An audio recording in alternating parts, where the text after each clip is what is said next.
So the US and China are the biggest emitters of greenhouse gases in the world. And if we fail to reduce emissions by the necessary amount, essentially that means game over for human civilization.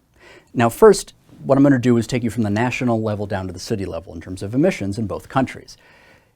Energy use by fossil fuel equivalent in the US has gone down over time and up in China.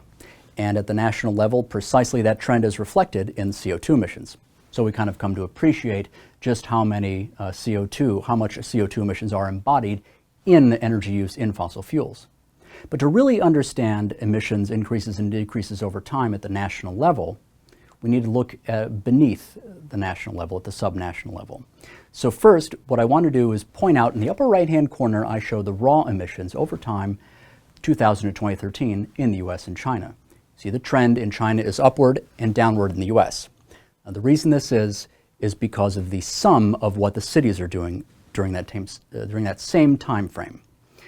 The cities in China, you see, both in China and the US, are displayed by their increases and decreases in emissions, increases displayed as red dots and decreases displayed as green dots.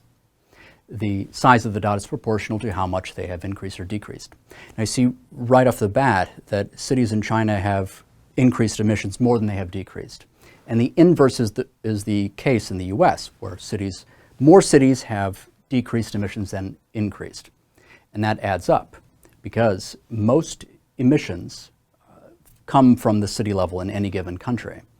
That's why we see the national level trend of emissions going up in China and down in the US. So if we can understand what causes emissions reductions in cities, in China, in the US, and beyond, but particularly for those two countries, which, after all, are the world's biggest emitters, we can understand how to reach the necessary national level aggregate outcomes of emissions reduction.